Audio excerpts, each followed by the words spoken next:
Hello, everyone. Welcome to October LinkedIn Live with Steve White.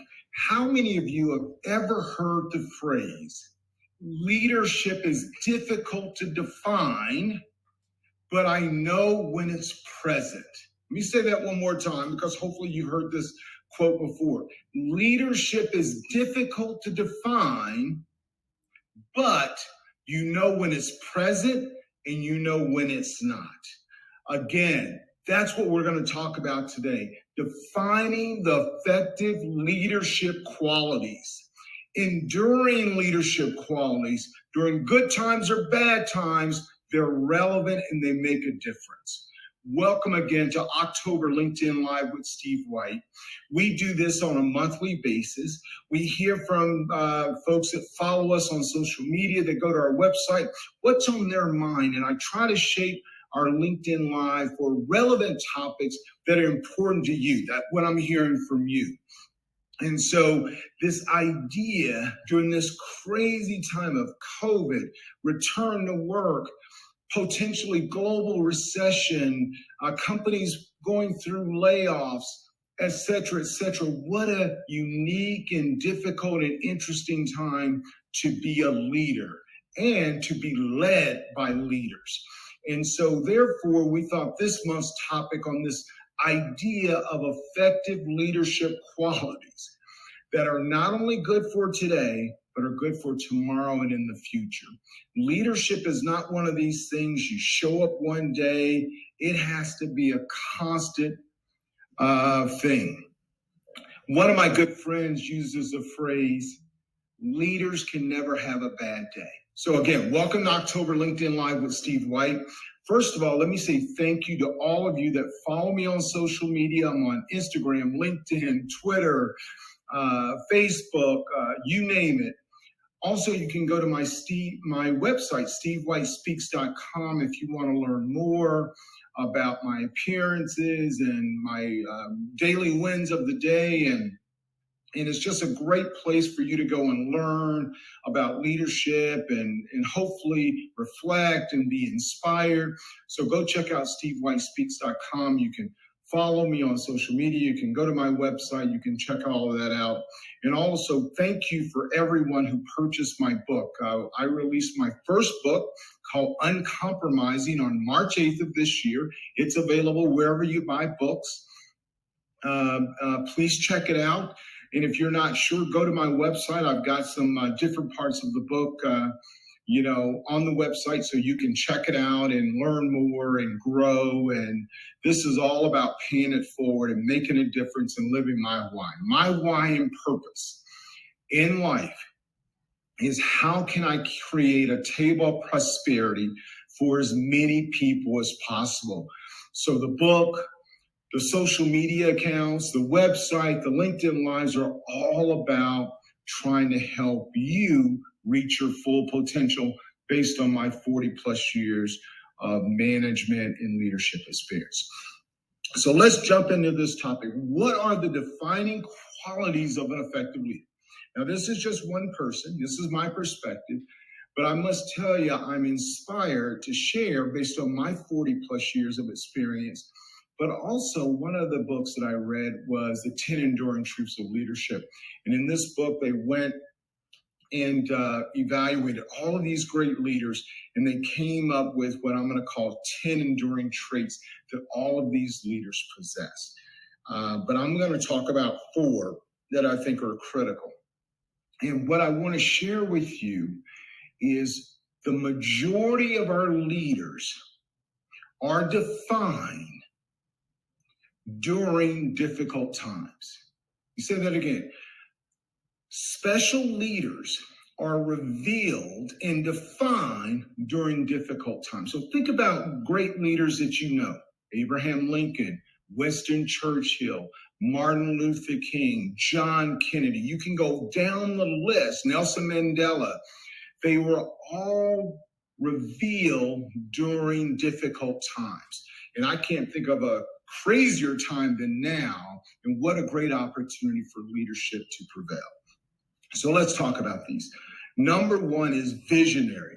Your ability to develop direction, communicate effectively with your team, and establish alignment so everyone is clear on the mission and goal is critical to effective leadership, particularly during difficult times when people aren't sure of themselves, they're not sure if they're making contributions, they're not sure where the company's going or where the organization's going. This idea of clearly communicating a vision, aligning the team, getting them motivated and excited is critical. And here's why this is so critical. The majority of our people that are working for us as leaders, we're not around. So when we're not around, what will guide them in the decisions they make when they're in the moment and a decisions need to be made? When they're clear on the vision, that gives them a framework of how and where and what decisions they should make.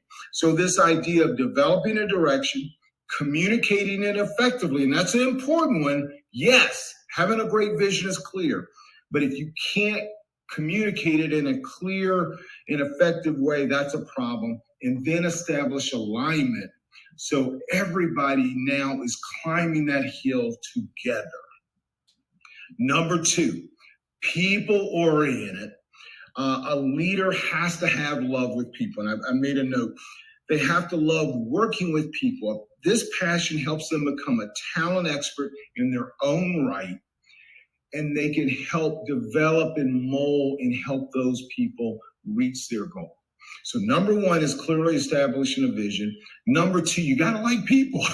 I mean, I know that sounds silly, but you have to gain energy from being around people versus getting tired. I know for me, even when I'm tired, when I'm with employees, when I'm with my team, when I'm with leaders, it inspires me and gives me energy to navigate through those uncertain waters.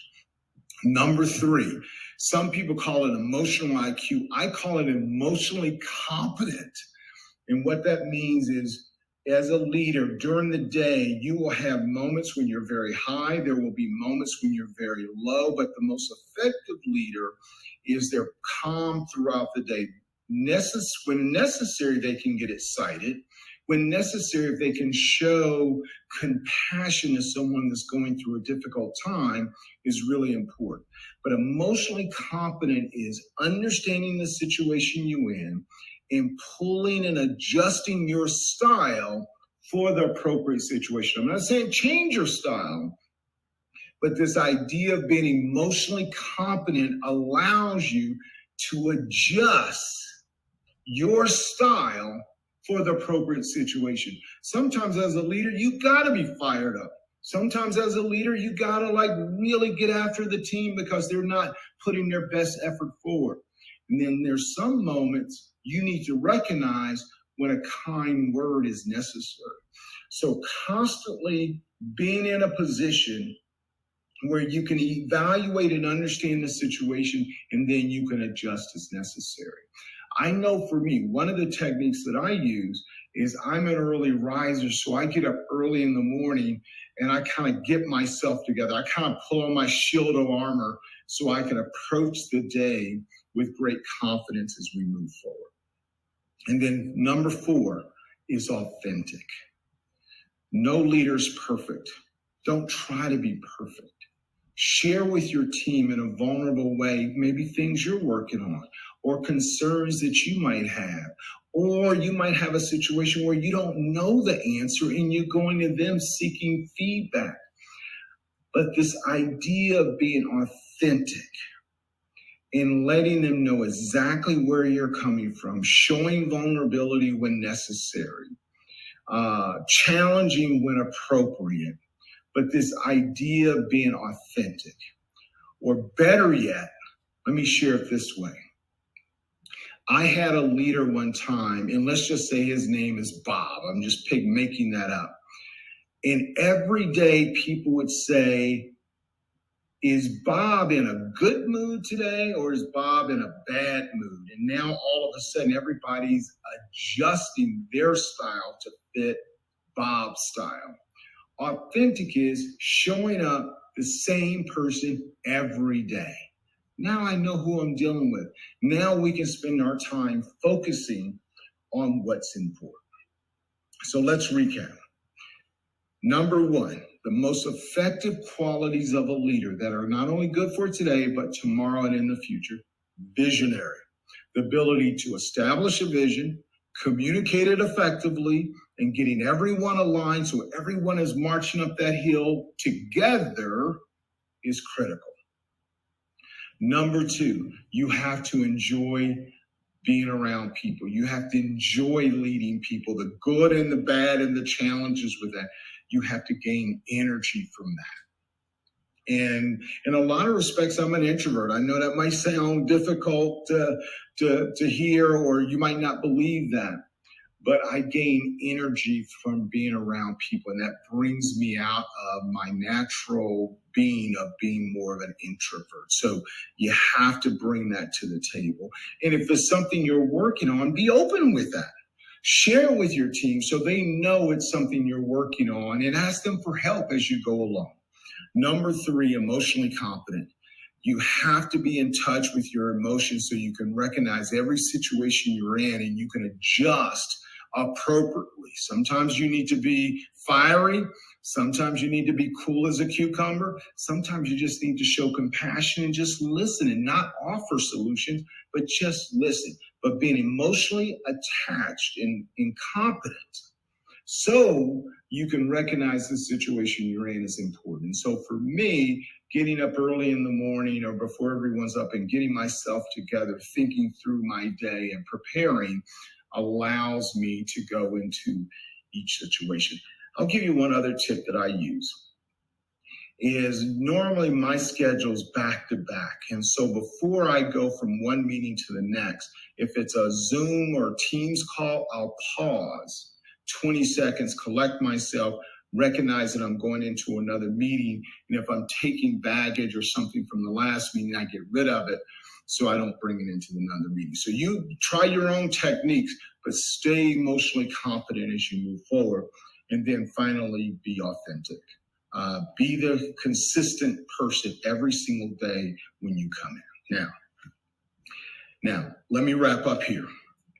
Most people think they're an effective leader, but you and I have been in enough situations to know when there's special leadership, at hand.